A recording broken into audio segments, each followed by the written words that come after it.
आपको याद होगा कोऑर्डिनेट ज्योमेट्री में हमने अलग अलग अपने जैसे एलिप्स, पैराबोला, हाइपरबोला, जो कर्व्स थे इनको रिप्रेजेंट करने के लिए हमने पैरामेट्रिक फॉर्म यूज़ की थी। इसी तरीके से अगर किसी फंक्शन को, किसी कर्व को, किसी एक्सप्रेशन को अगर पैरामेट्रिकली एक्सप्रेस किया जाए, मतलब उस पर मौजूद एक्स और वाई कोऑर्डिनेट्स को पैरामेट्रिकली लिखा जाए, तो पैरामेट्रिक फॉर्म हमारे पास आ जाती है। और फिर अगर इसे डिफ्रेंशिएट करना हो, मतलब अगर कोई कर्व या कोई ग्राफ या कोई फंक्शन हमें पैरामेट्रिक फॉर्म में दे दिया जाए और फिर उसे डिफ्रेंशिएट करने को कहा जाए, तो कैसे किया जा सकता है, उन तरीकों पर आज हम चर्चा करेंगे। चाहें तो पैरामेट्रिक पार्ट को आप हटा दीजिए और उसे x को, मतलब y को x की टर्म्स में एक्सप्रेस कर दीजिए, या फिर एक तरीका ये कि जनाब आप पैरामेट्रिकली कुछ सोचिए, पैरामेट्रिकली कुछ उसको डिफरेंशिएट करने का सोचिए किसी ना किसी तरीके से, जिसका डिस्कशन आज हम आज के लेक्चर में करेंगे। ये तैयारी आपकी IIT JEE मेंस और JEE एडवांस मैथमेटिक्स की है। इसमें हम आपको 100% free of cost quality online education दे रहे हैं, किंडरगार्टन से 12th स्टैंडर्ड तक। इवन आप हमारे नोट्स, PDFs और ई-बुक्स भी डाउनलोड कर सकते हैं। उसके लिए आपको इसी वीडियो के डिस्क्रिप्शन में दिए गए लिंक गेट नोट्स पर क्लिक करना होगा। एक और ज़रूरी बात निकल कर आती है स्टूडेंट्स की, आपकी जो प्रिपरेशन है, इस तैयारी को हमने 5 चंक्स में बांटा है। इन सेक्शंस में पहला चंक जो हमारा था कोऑर्डिनेट ज्योमेट्री, हम कवर कर चुके हैं। अब हम कैलकुलस पर हैं। इसके बाद हम vectors in 3 dimensional geometry, and then हम एलजेब्रा और फिर ट्रिग्नोमेट्री के साथ आपकी प्रिपरेशन को कल्मिनेट करेंगे। इस तैयारी में बेशक हमने स्ट्रक्चर्ड मैनर में हर एक चीज़ को पढ़ा है, जैसे कि हमने कंसेप्ट्स को सीखा, उन्हें फिर एग्जाम्पल से कंसोलिडेट किया। ये IIT JEE मेंस और JEE एडवांस लेवल के ही क्वेश्चंस हैं। इसके बाद हमने असाइनमेंट क्वेश्चंस आपकी प्रैक्टिस के लिए दिए, और जब पूरा चैप्टर कंप्लीट हुआ तो उस चैप्टर को कंक्लूड किया उस चैप्टर से पूछे गए JEE एडवांस के सारे प्रीवियस ईयर्स क्वेश्चंस के साथ। विद दैट, अगर आज हम समझे चीज़ें तो आज क्या आपके लिए अनफोल्ड होता है, ज़रा गौर से सुनिएगा। Parametric forms are use to express functions that can be written in single equation form. तो अगर मैं सीधे सीधे नहीं लिख पा रहा हूँ एक स्ट्रेट फॉरवर्ड इक्वेशन फॉर्म में, तो मैं उसे पैरामेट्रिकली लिखता हूँ। कैसे, ज़रा उस पर बात करते हैं, गौर से सुनिएगा। They are used to define the change in position of an object with respect to time. जैसे ये फिजिक्स का रेफरेंस ले रहा है, आपको फिजिक्स के कॉन्टेक्स्ट में बता रहे हैं। जैसे कि आपको याद होगा पैराबोला हमने पढ़ा था, मैं पैराबोला के कॉन्टेक्स्ट में आपको याद दिलाता हूँ। जैसे कि अगर आपको याद आ रहा हो तो जैसे आपका होता था y is equal to 4ax²। मान लो ये आपका एक एक्सप्रेशन है ना, ये आपका एक पैराबोला है। आई होप आपको क्लियरली दिख रहा है, ये आपका एक अपवर्ड फेसिंग पैराबोला है। यहाँ पर हम पैरामेट्रिकली ले लिया करते थे, जैसे अगर मैं x को मान लेता हूँ, अगर मैंने x को ले लिया है at², तो आपको याद होगा हम y को क्या ले लिया करते थे, y को मैं ले लिया करता था 2at। क्या आपको ये बात दिख रही है कि अगर मैं x की जगह at² रिप्लेस करता हूं तो देखो क्या दिखेगा, 4 × a × at², यानी 4a² t², और जब आप अंडर रूट लेंगे तो +-2at आएगा। इस तरीके से मैं x और y को parametrically as t taken as a parameter use कर सकता हूं। और यहाँ पर अगर मैं देखूँ तो जैसे मान लो एक कर्व है, आई होप आप ये बात समझ पा रहे हो। ये कर्व है या किसी एक ऑब्जेक्ट का ये पाथ है, किसी ऑब्जेक्ट का ये पाथ है, और वो किस पाथ को फॉलो कर रहा है, वो इस पाथ को फॉलो कर रहा है, that y is equal to 4ax²। I hope आप सुन रहे हैं। और इस पाथ को जो वो फॉलो कर रहा है वो इस तरीके से फॉलो कर रहा है कि मैं उसे टाइम के कॉन्टेक्स्ट में भी देख पा रहा हूं, मतलब मैं उसको टाइम के रेफरेंस में भी देख पा रहा हूं। ये जो t है मान लो वो मैंने एज अ टाइम यूज किया, तो हम कर्व्स पर पैरामीटर्स ले सकते हैं। और यही बात उसने फिजिक्स के कॉन्टेक्स्ट में आपको समझाने की कोशिश की है कि जैसे हम फिजिक्स में क्या करते हैं भाई, change in position of an object with respect to time, है ना। और इस केस में हम रिलेशन डिस्क्राइब कर देते हैं कि वो XY प्लेन पर कैसे मूव कर रहा है टाइम के रिस्पेक्ट में, टाइम के रिगार्ड। आई होप आप मेरी बात डाइजेस्ट कर पा रहे हो। और इसी बेसिस पर जो आपका x है वो भी टाइम का एक फंक्शन, और y जो है वो भी टाइम का एक फंक्शन बन जाता है। अब यहाँ पर देखो ना आप, ऑल्दो हम ये समझ पा रहे हैं कि x और y दोनों टेक्निकली एक दूसरे पर डिपेंडेंट हैं, इनडायरेक्टली कह लो, पर डायरेक्टली मैं देख पा रहा हूँ कि x जो है वो भी t पर और y जो है वो भी t पर डिपेंड कर रहे हैं। तो क्या मैं ये कह सकता हूँ कि x भी एक t का फंक्शन है और y भी एक t का फंक्शन है। तो कल को अगर मुझसे कोई पूछता है कि आप मुझे dy/dx बताओ, कल को अगर मुझसे कोई पूछता है कि आप मुझे dy/dx बताओ, तो मैं कहूँगा बता तो सकता हूँ, लेकिन y को एक्चुअली मैं t के फॉर्म में जानता हूँ और x को भी मैं t के फॉर्म में जानता हूँ। मान लो मुझसे कल को ये कहे कोई कि आपको ये नहीं पता है और ना ही आप इसको निकालने में इंटरेस्टेड हो कि y और x में क्या रिलेशन है। ऑल्दो यहाँ तो बहुत इजीली t को एलिमिनेट किया जा सकता है और y को x की टर्म्स में एक्सप्रेस किया जा सकता है, पर हर बार शायद ऐसा पॉसिबल ना हो, या हो भी तो वो ट्रिकी हो, वो मुश्किल हो। तो क्या पहले y को x की टर्म्स में एक्सप्रेस करना ज़रूरी है? क्या उसके बिना भी सीधे इसे डिफरेंशिएट नहीं किया जा सकता? आज हम इस बारे में बात कर रहे हैं। तो मेरा बस आपसे ये कहना है, गौर से सुनिएगा कि आप ज़्यादा टेंशन मत लीजिए। पहले बताइए, y आपका किस पर एक डिपेंडेंट वेरिएबल है? जो y आपका वेरिएबल है वो डिपेंड करता है किस पर? t पर। तो मैं y को किसके रिस्पेक्ट में डिफरेंशिएट कर दूंगा? t के रिस्पेक्ट में। आप समझ रहे हैं जो मैं कहना चाह रहा हूँ? एंड सिमिलरली यहाँ पर मेरे पास एक और पार्ट कौन सा है भाई? x वाला पार्ट। मैं x को भी किसके रिस्पेक्ट में डिफरेंशिएट कर दूंगा? t के रिस्पेक्ट में। Do you all realize that? मैं सिंपल सी बात आपसे कहना चाह रहा हूँ, हम कुछ नहीं कर रहे हैं। y को t के रिस्पेक्ट में किया और t के रिस्पेक्ट में डिफरेंशिएट किया, और x को t के रिस्पेक्ट में डिफरेंशिएट किया, और उनका क्या ले लिया हमने? डिवीजन या कोशेंट। मैं फिर से समझाने की कोशिश करता हूँ। इस एक्सप्रेशन को आप कैसे लिख सकते हो? इस एक्सप्रेशन को आप लिख सकते हो dy बाई डी टी, है ना, इंटू ऑफ कोर्स क्या? dt बाई डी एक्स, क्योंकि हम इन्हें रेशो की तरह फ्लेक्सिबली यूज़ करते हैं। और यहाँ पर मैं देख पा रहा हूँ, समझने के लिए हम ये कह सकते हैं, समझने के लिए, है ना, कि देखो dt से dt कैंसिल हो जा रहा है तो वापस dy बाई dt ही बच रहा है, dy बाई dx ही बच रहा है। पर मसला ये है कि इसको कैसे सोचा है, समझा जाता है। वो कहानी ये है कि जब भी dy बाई dx को निकालने को कहें तो आप कैसे निकालेंगे? हम शुरुआत करेंगे dy बाई dt से और फिर उसे डिवाइड करेंगे dx बाई dt से। थोड़ी बहुत कहानी क्लियर हो रही है? जैसे कि अगर मुझे यहाँ पर y को x के रिस्पेक्ट में डिफरेंशिएट करना है तो पहले मैं क्या निकाल लेता हूँ? dy by dt। तो 280 को मुझे किसके रिप्लेस में डिफरेंशिएट करना है भाई? t के रिस्पेक्ट में। और इस एक्सप्रेशन को डिवाइड करना है किसे? dx बाई dt से। dx बाई dt मतलब मुझे at स्क्वायर को डिफरेंशिएट करना है किसके रिस्पेक्ट में? t के रिस्पेक्ट में। क्या कहानी समझ आ रही है आपको? And this is nothing but what? This is clearly your dy by dt। ये जो है आपका, sorry, dy by dx, I am really sorry, मैंने dt कहा, ये आपका dy बाई dx है। आई होप आपको रियलाइज हो रहा है। y को x के रिस्पेक्ट में डिफरेंशिएट करना था, पर समस्या ये थी कि y और x दोनों ही t के फंक्शंस थे। तो y को भी t के रिस्पेक्ट में डिवाइडेड बाय x को t के रिस्पेक्ट में डिफरेंशिएट किया। परेशानी तो नहीं है कुछ? अब क्या? अब अगर डिफरेंशिएशन निकालना ही है तो देखो ज़रा ध्यान से, 280 का डिफरेंशिएशन कितना? t के रिस्पेक्ट में करना है, तो ये डिफरेंशिएशन होगा 2a, और at स्क्वायर का डिफरेंशिएशन, a कांस्टेंट है, t स्क्वायर का डिफरेंशिएशन 2t, तो ये हो जाएगा 2at। और यहाँ से अगर देखें तो 2a से 2a cancel, so this turns out to be 1/t, and that's nothing but what? That's clearly your dy by dx। क्या ये स्पष्ट तौर पर पूरी कहानी समझ आई? यहीं पर ये चीज़ मैं आपको समझाने या दिखाने की कोशिश कर रहा हूँ जो यहाँ पर लिखा हुआ है। The functions are then related to one another through the parameter. I hope ये लाइन आप समझ पा रहे हो, है ना? Also parametric form is assumed to be an alternative way to express the curve or function which makes study or properties of curve easier. I hope ये बातें हम कर चुके हैं। Then final बात, I hope ये बात भी हम कर चुके हैं that in coordinate geometry we use parametric forms in conic sections, in equations of circle, parabola, ellipse और हाइपरबोला। पैरामेट्रिक इक्वेशंस को हम चेन रूल से डिफरेंशिएट करते हैं। कैसे? ये डिस्कशन जस्ट अभी हमने किया, इस पर थोड़ी और क्लैरिटी लेते हैं, ज़रा गौर से देखिएगा और समझते जाइएगा चीज़ों को। जैसे मुझे कोई कहता है कि सर y को t के रिस्पेक्ट में डिफरेंशिएट करना है, पर मेरे साथ समस्या क्या है? समस्या यह है सर कि मैं y को डायरेक्टली t के रिस्पेक्ट में डिफरेंशिएट नहीं कर सकता, क्योंकि y को तो मैं जानता हूँ वो x का फंक्शन है। तो मैं इसे क्या लिख दूंगा?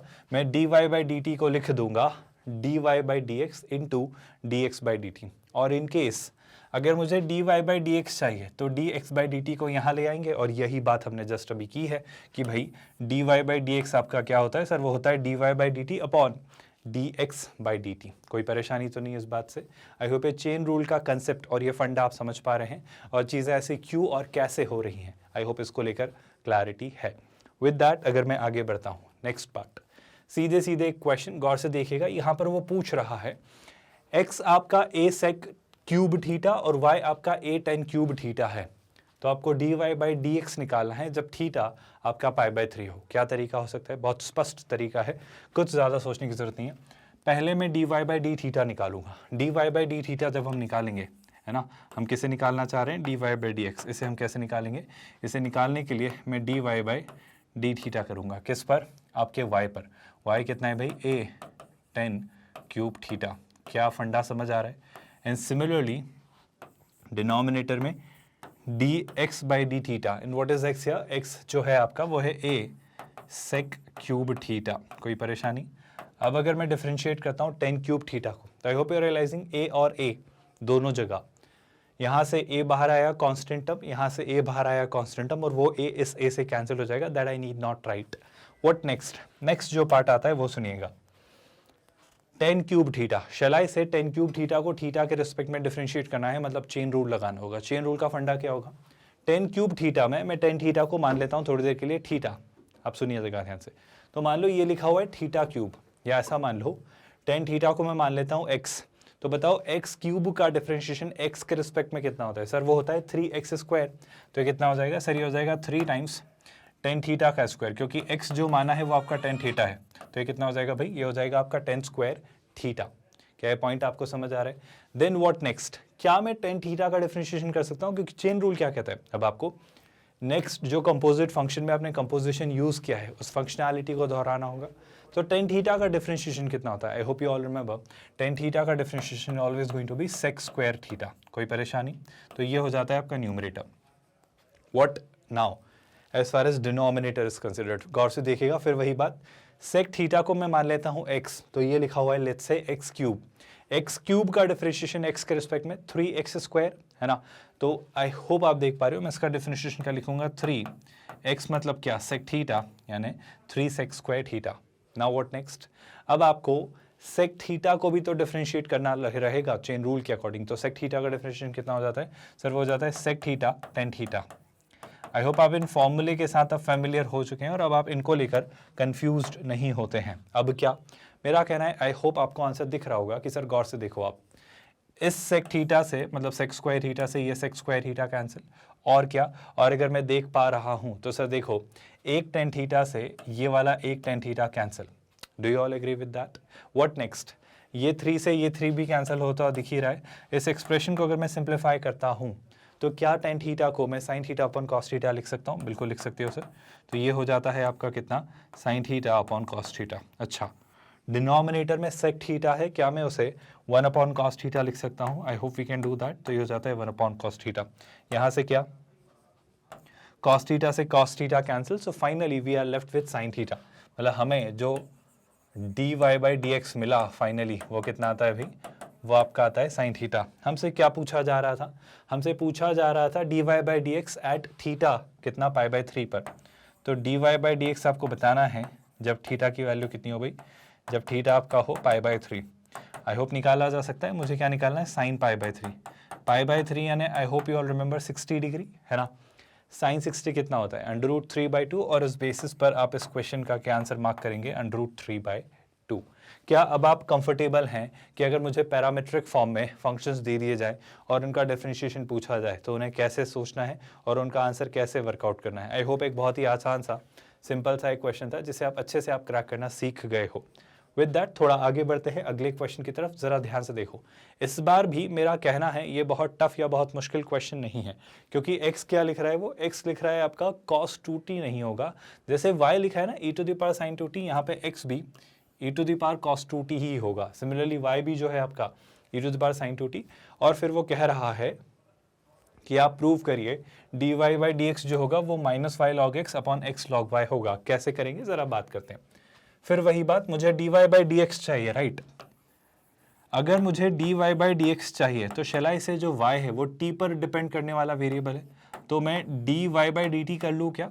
और y कितना हो गया सर? y आपका है e to the power sine 2t। I hope आपको दिख रहा होगा किस एक्सटेंट तक हमें चेन रूल लगाना है। डिनोमिनेटर में x को डिफरेंशिएट कर देंगे t के रिस्पेक्ट में, तो d by D T of x, और x कितना है भाई? वो है आपका e to the power cos 2t। Are you all okay with whatever I've written so far? यहाँ तक तो कोई डाउट नहीं है। What next? ध्यान से देखिएगा भाई, अगला जो पार्ट निकल कर आ रहा है e to the power x इसे मान लूँ। अगर मैं sin 2t को थोड़ी देर के लिए x कह लूँ तो e to the power x का differentiation e to the power x ही होता है। तो ये पहली बात तो जो मिलेगा मुझे न्यूमरेटर में, वो पहला पार्ट जो मिलेगा वो मिलेगा e to the power sin 2t। Do you all agree with that? अब क्या, अब चेन रूल क्या कहता है? sin 2t को डिफरेंशिएट करिए। 2t को अगर मैं x मान लेता हूं तो sin x का डिफरेंशिएशन cos x है ना, तो sin 2t का डिफरेंशिएशन cos 2t। अब अगला काम क्या करना है? अब 2t के पास जाना है, और 2t का डिफरेंशिएशन अगर मैं आपसे पूछता हूं टी के रिस्पेक्ट में, जाहिर सी बात है क्या बन जाएगा भाई 2। तो can I write that 2 here? Any problem so far? What next? क्या similar on the basis of same grounds, मैं डिनोमिनेटर को भी डिफरेंशिएट कर सकता हूँ। गौर से देखिएगा, e to the power cos 2t अगर मैं इसे लिखूं e to the power x, तो e to the power x का differentiation e to the power x, यानी e to the power cos 2t का differentiation e to the power cos 2t। लेकिन chain rule के according cos 2t को अगर मैं 2t को x मान लूँ तो cos x का डिफरेंशिएशन माइनस साइन x, तो कितना हो जाएगा? Minus sine 2t। और क्या? और एक छोटा सा काम और कि 2t का अगर डिफरेंशिएशन किया दैट विल बी 2। और यहाँ से अगर आप देखें तो कुछ चीज़ें जैसे 2 से 2 कैंसिल, और क्या, और ज़्यादा तो चीज़ें मुझे यहाँ पर सिंप्लीफाई होती नहीं दिख रही हैं। लेकिन एक छोटा सा काम गौर से सुनिएगा, e to the power sine 2t और e to the power cos 2t को मैं कुछ लिख सकता हूँ क्या? शायद मैं कोशिश कर सकता हूँ। गौर से सुनिएगा, e to the power cos 2t और e to the power sin 2t क्या आपको नजर आ रहे हैं? Are nothing but what? x and y respectively. तो मुझे जो dy बाई dx मिल रहा है, अब गौर से सुनना, यही पार्ट थोड़ा सा ट्रिकी है। जो dy बाई dx मिल रहा है e to the power sin 2t यानी कितना? y, e to the power cos 2t यानी कितना? x। अब आप सोच के देखो, ये लिखा हुआ है cos 2t, ये लिखा हुआ है cos 2t। क्या मैं, प्लीज ध्यान से देखना, cos 2t को ऐसा लिख सकता हूं जैसा मुझे यहां चाहिए? गौर से देखो, क्या मैं cos 2t को, ध्यान से देखो, log x जो है आपका एक्सप्रेशन, आपको नजर आ रहा है ऐसा क्यों? क्या cos 2t को मैं ऐसा लिख सकता हूं? जैसे सुनना, पहले तो मैं इसे ऐसे ही लिख देता हूं cos 2t यहाँ भी, और इसे लिख देता हूं sin 2t यहाँ पर, है ना। लेकिन cos 2t में मैं मल्टीप्लाई कर रहा हूँ let's say log e at base e, कोई फर्क नहीं पड़ता, 1 ही है। और यहाँ भी log e at base e। I hope ये बात आपको समझ आ रही है। अगर बेस मेंशन्ड नहीं है तो उसने बेस जो लिया है वो 10 लिया है, तो आप निश्चिंत होकर बेस 10 भी लेंगे तो चलेगा, है ना। बेस मेंशन नहीं है, मतलब बेस जो है वो आपका नेचुरल बेस नहीं, बेस 10 है, चलेगा, कोई प्रॉब्लम नहीं है। मैंने न्यूमरेटर और डिनोमिनेटर दोनों को log e से मल्टीप्लाई किया, कोई परेशानी तो नहीं। अब क्या, आई होप आपको ये प्रॉपर्टी याद है कि एक छोटा सा एक्सप्रेशन हमने सीखा है, m log n को हम क्या लिखते हैं? log n to the power m, है ना। तो cos 2t को मैं e की पावर में लिख लूंगा और यहाँ पर sin 2t को भी मैं e की पावर में लिख लूंगा। तो ये जो एक्सप्रेशन बनेगा वो क्या बनेगा? LHS में तो dy बाई dx है ही, है ना। और आप ध्यान से देखेंगे तो एक सेकेंड, ना ये नेगेटिव साइन भी आएगा, तो इसे मैं यहाँ लगा लेता हूँ, तो माइनस वाई अपॉन एक्स भी है। अब अगर आप थोड़ा गौर से देख रहे हो तो क्या आपको दिख रहा है? cos 2t यहाँ गया तो ये जाता है log e to the power cos 2t, और e to the power cos 2t कितना होता है? x। तो शेलाई से न्यूमरेटर में हमें क्या मिलेगा? हमें मिलेगा log x। क्या आप मेरी बात से सहमत हैं? सिमिलरली डिनोमिनेटर में sin 2t को यहाँ लेकर आए e की पावर पर, तो ये हो जाता है log e to the power sin 2t, और e to the power sin 2t होता है y, so this is going to be log y। तो ये फाइनली आपका एक्सप्रेशन बन रहा है। और क्या मैं देख पा रहा हूँ कि ऐसा ही कुछ शायद यहाँ वो मांग रहा है। बहुत सिंपल सा स्ट्रेट फॉरवर्ड सा एक क्वेश्चन था जिसे ऐसे सोचा जा सकता। एक और तरीका, बस बात कह दे रहा हूँ, सुन लीजिएगा। अगर कुछ थोड़े सब्सटीट्यूशन या थोड़े दिमाग से थोड़े अरेंजमेंट्स करके मैं y को डायरेक्टली x के टर्म्स में एक्सप्रेस कर देता और अगर dy बाई dx निकालता तो भी आप ऐसा ला सकते थे। ये आपका असाइनमेंट, ये आप ट्राई करिएगा। चलो यहाँ से आगे बढ़ते हैं अगले क्वेश्चन की तरफ। देखिए जरा यहाँ पर वो क्या कह रहा है? वो कह रहा है y एक एक्सप्रेशन है और x t का एक फंक्शन है। सुन रहे हैं आप लोग? y को x का वो एक्सप्रेशन कह रहा है, बहुत खुशी की बात है, और x कह रहा है f जो है ft है, यानी x t पर डिपेंड करने वाला एक एक्सप्रेशन है। dy बाई dt वो 2 कह दे रहा है at x is equal to 3 and t is equal to 0। ठीक है सर, देन फाइंड क्या, एक सेकेंड, हाँ ये बात अलग है। dy बाई dt जो है वो आपका t2 है और x 3 है। कहाँ पर? जब t क्या है आपका 0। इस बारे में बात करेंगे कि इस लाइन का मतलब क्या है, थोड़ा सा पेशेंस रखिए। फिर वो बोल रहा है find the value of dx by dt at t is equal to 0। अब शुरुआत कैसे करेंगे? आप बेसिक सा फंडा वो भूलिएगा मत कि जब हमने डिस्कस किया है कि आपका dy बाई dx कितना होता है। आई होप ये कहानी आपको याद है। मैं कह रहा हूँ dy बाई dx को सोचो। सर देखो, dy बाई dx को किसी अलग तरीके से क्यों सोचना है ये तो मैं जानता हूँ, मैंने आपकी बात मान ली कि आपके अकॉर्डिंग dy बाई dx यहाँ स्पष्ट दिख रहा है, पर मैं कह रहा हूँ कि मेरे अकॉर्डिंग dy बाई dx कितना होता है। सर मेरे अकॉर्डिंग dy बाई dx होता है dy by dt upon dx by dt। ये हमने चीज़ें सीखी हैं, राइट? कन्फ्यूजन तो नहीं है इस बात को लेकर। अब आगे सुनिएगा प्लीज़, काम की बात है, गौर से सुनिएगा, इस बात को बस याद रखना। अब मैं आपसे पूछता हूँ dy बाई dx कितना होगा? सर जल्दी से निकाल लेते हैं dy बाई dx। ये निकाल रहे हैं हम dy बाई dx, यानी एक्स क्यूब, वैसे तो आप लिखना चाहिए, ऐसा ऐसा एक एक स्टेप लिखने की आपको आवश्यकता नहीं होनी चाहिए, ये एक अच्छी अप्रोच नहीं होगी IIT JEE मेंस और JEE एडवांस के एस्पिरेंट के लिए, है ना। तो अगर मैं x cube minus 8x plus 7 का x के रिस्पेक्ट में आपसे डिफ्रेंशिएशन पूछूं, यानी मैं इंटरेस्टेड हूँ आपसे पूछने में dy बाई डी एक्स, तो आप क्या कहेंगे? हम कहेंगे सर ये हो जाता है 3x स्क्वायर माइनस 8। ये एक क्रूशियल सा रिजल्ट है जिसे आप सबसे पहले तो याद रखें। क्यों सर? क्योंकि अब इसकी हेल्प लेकर और थोड़ा सा ये डेटा और ये डेटा यूज करके, कहां पर ये दोनों बातें कहां पर हमारी हैं? यहां पर। इन दोनों बातों को यूज करके मैं एक नए कंक्लूजन पर पहुंचूंगा, जिससे मैं क्या निकाल रहा हूं भाई? dx by dt। क्या ये रिक्वायरमेंट समझ आ रही है? अब एक छोटी सी बात बताओ, जब t 0 हो रहा है, आई होप आपको समझ आ रहा है, जब t 0 हो रहा है तो x कितना हो रहा है? सर जब t 0 हो रहा है तो x आपका 3 हो जा रहा है। बहुत बढ़िया, ये लाइन आई होप आपने पढ़ी है। मैं आपसे पूछ रहा हूं dy बाई डी एक्स निकालो जब आपका t 0 है और x आपका 3 है तब। आई रिपीट माई स्टेटमेंट, ये बात आई होप आप समझ पा रहे हो, मैं इसी बात पर सारी बात आपसे कर रहा हूं। dy बाई डी एक्स हमने क्या निकाला? Sir dy by d x हमने निकाला 3x स्क्वायर माइनस 8। छोटा सा क्वेश्चन, गौर से सुनिएगा। मैं आपसे पूछना चाहता हूं कि मुझे dy बाई डी एक्स बताओ। कब बताओ? जब आपका t 0 है। अच्छा, t 0 होता है तो क्या होता है? जब t 0 होता है तो x 3 होता है। आई होप इस बात से तो कोई परेशानी नहीं है। जब t 0 होता है तो x 3 होता है। सर आपको कैसे पता? मुझे यहाँ नहीं पता कि x एग्जैक्टली t का कैसा फंक्शन है, मतलब t की टर्म्स में कैसे एक्सप्रेस्ड है, पर उसने एक छोटी सी हिंट आपको दी। क्या? कि जब t 0 होगा तब x 3 होगा और dy बाई डी टी 2 होगा। इस बारे में हम बात करेंगे। आई रिपीट, इस बारे में हम बात करेंगे, पर क्या मैं ये पता कर पा रहा हूँ? आई होप कुछ तो मैं पता कर पा रहा हूँ। अब गौर से सुनना, क्वेश्चन खत्म होने को है, अगर आप थोड़ा सा कॉमन सेंस अप्लाई कर पा रहे हो। मैं चाह रहा हूं कि आप dy बाई डी एक्स मुझे बताएं जब t 0 है। जब t क्या है? 0। सर जब t 0 होता है ना, तो हमने क्या देखा? dy बाई डी एक्स कहने को तो 3x स्क्वायर माइनस 8 था, कहने को ये कितना था भाई? 3x square.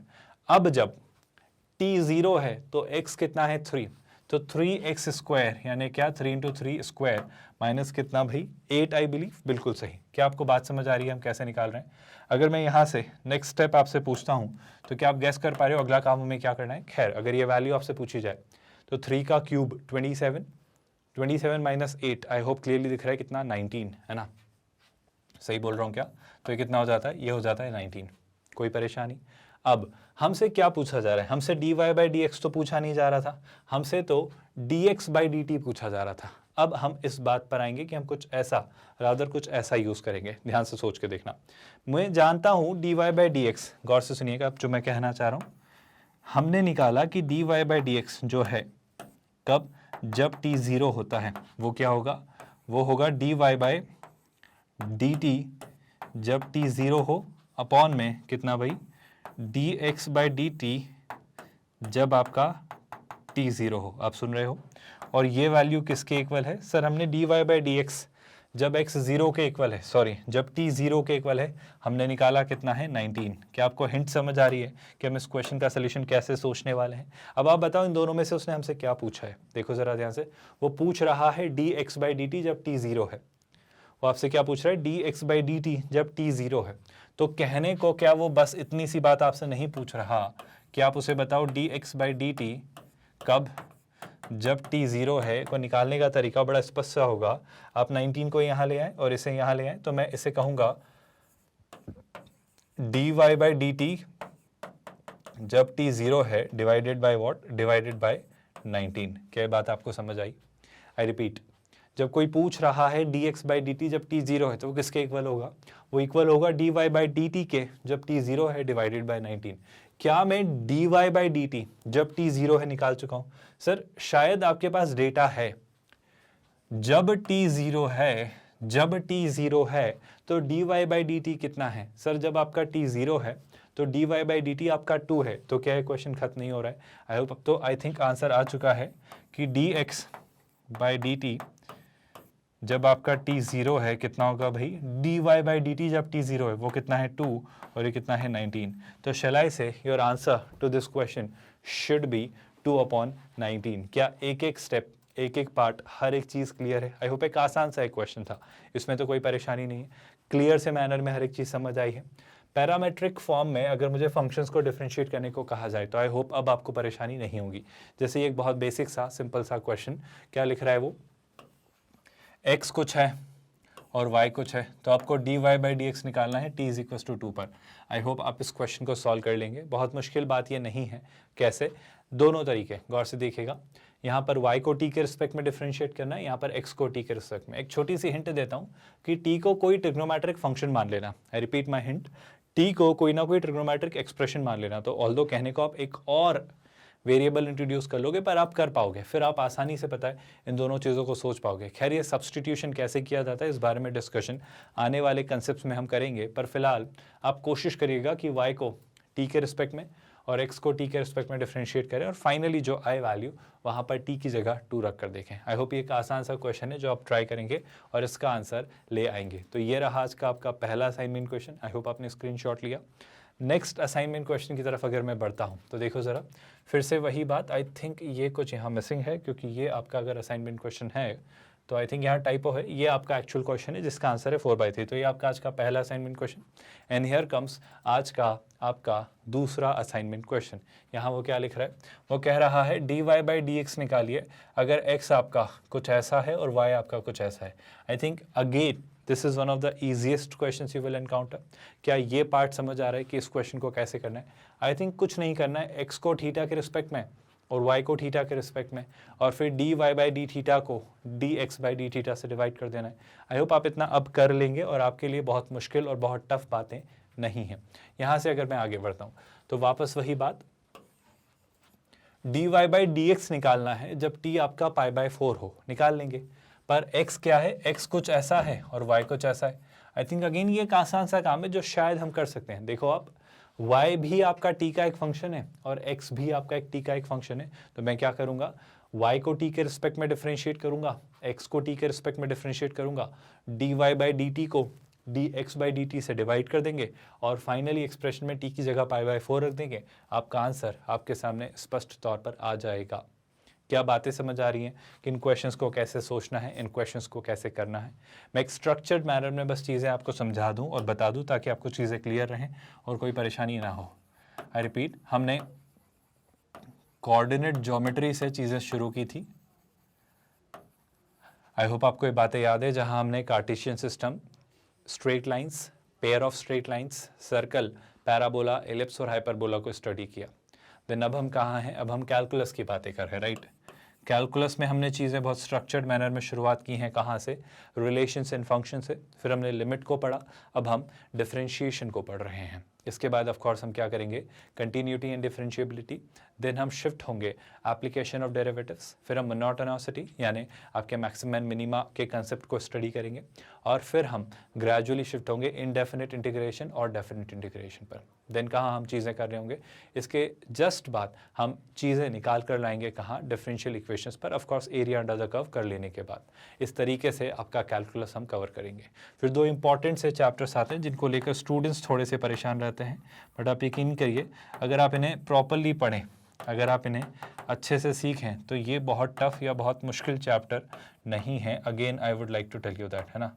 तो आपका वेक्टर्स एंड 3 डायमेंशनल ज्योमेट्री भी हम करेंगे, बहुत स्ट्रक्चर्ड से मैनर में करेंगे और इसे भी सिस्टमैटिकली कंप्लीट करेंगे। देन हम शुरू करेंगे आपका एल्जेब्रा और आखिर में ट्रिग्नोमेट्री। अगर मैं एल्जेब्रा की बात करूं तो एल्जेब्रा में क्या चीज़ें आएंगी भाई, एल्जेब्रा कंसिस्ट ऑफ आपका सेट्स, इसके बाद थ्योरी ऑफ इक्वेशंस जहाँ पे क्वाड्रेटिक और ये सारी चीज़ें, logarithm, complex numbers, matrices and determinants, आपका परम्यूटेशन एंड कॉम्बिनेशन, प्रोबेबिलिटी, आपका statistics, mathematical reasoning, binomial theorem, sequence and series, ऐसे जितने भी ये सारे इंडिविजुअल सिंगल टॉपिक्स हैं ये सब कुछ हम एल्जेब्रा में कवर करेंगे। एंड देन हम शिफ्ट होंगे आपके ट्रिगो पर। ट्रिग्नोमेट्री में क्या भाई, आपके trigonometric ratios, trigonometric identities, trigonometric equations, trigonometric inequations, trigonometric functions, height and distance पर बेस्ड प्रॉब्लम्स और inverse trigonometric functions, end of course इसके बाद properties and solutions of triangles. इस तरीके से ये पूरा सिलेबस आपका कवर होगा। स्ट्रक्चर्ड तैयारी का ये भी मतलब है कि हमने चीज़ों को कैसे कवर किया है, कैसे कंप्लीट किया है, हम हर चैप्टर की शुरुआत कैसे करते हैं, हर चैप्टर के हम सारे कंसेप्ट्स कवर करते चले जाते हैं उन कंसेप्ट्स को ना महज समझते हैं बल्कि उन्हें क्वेश्चंस यानी एग्जाम्पल से कंसोलिडेट करते हैं। फिर आपकी प्रैक्टिस के लिए आपको असाइनमेंट क्वेश्चंस भी देते हैं ताकि आप उसको और कंसोलिडेट कर पाएँ, आप उस पर और कमांड डेवलप कर पाएँ। एंड देन हम चैप्टर जब कंक्लूड करते हैं तो उस चैप्टर से पूछे गए JEE एडवांस्ड के प्रीवियस ईयर्स क्वेश्चंस भी करते हैं। मेरा महज आपसे इतना कहना है कि ये जो तैयारी है आपकी, ये IIT JEE मेंस और JEE एडवांस्ड मैथमेटिक्स की तैयारी है, और ये एक 100% free of cost quality online education platform है जहाँ पर आपको किंडरगार्टन से 12th स्टैंडर्ड तक एजुकेशन मिलती है। इवन आप हमारे नोट्स, PDFs और ई-बुक्स भी डाउनलोड कर सकते हैं। उसके लिए आपको इसी वीडियो के डिस्क्रिप्शन में दिए गए लिंक गेट नोट्स पर क्लिक करना होगा। With that, let's call it a day here. ख्याल रखिए अपना। Thank you so much for watching this video.